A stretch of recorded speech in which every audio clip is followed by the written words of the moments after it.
Hi guys. Hi guys. Ay nako, thank you Lord. Alam niyo ba, nagpakita na ngayon sa amin si Daragang Magayon. Ayan. Ay, nakatago na naman yung tip niya. Pero thank God, nakapag-picture kami ni Daniel nang naandoon siya. Kaya thank you Lord. At saka isa pa, gumanda ang panahon. Andito kami sa Kagsawa Ruins. Ayan, nakatalikod siya.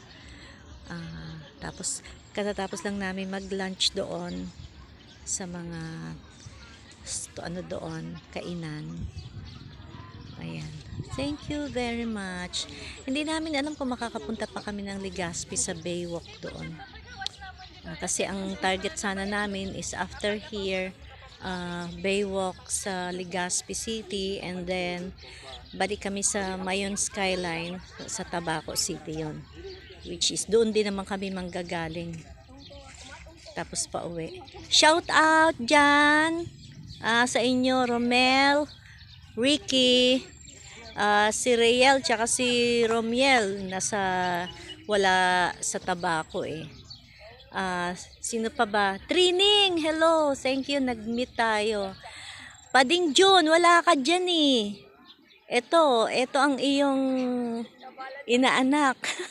sabi niya marami ka na daw utang sa kanya. Sabi ko naman, marami na rin tayong utang, si daddy marami na rin utang sa inyo. Kasi sarado kayong magkumpare. Okay.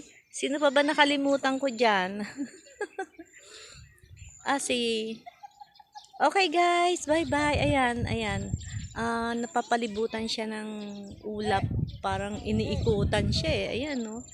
Now you see her, now you don't. Ganun ang kanyang ano. Kaya kailangan matyaga mo siyang babantayan. Ayan. Tingnan nyo guys oh. Parang love na love siya ng mga ulap. Lagi siyang ini-embrace. Okay, thank you Lord sa iyong mga creation again.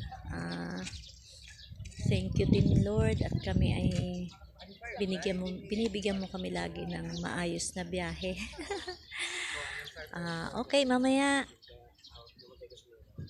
See you na. Seyus! Ay, mga anak ko pala. Mga anak kong gwapo. Seyus, Eros. Guys, pupunta tayo dito ng apat at mag-ATV tayo tsaka zipline. God bless everyone. I love you guys. See ya.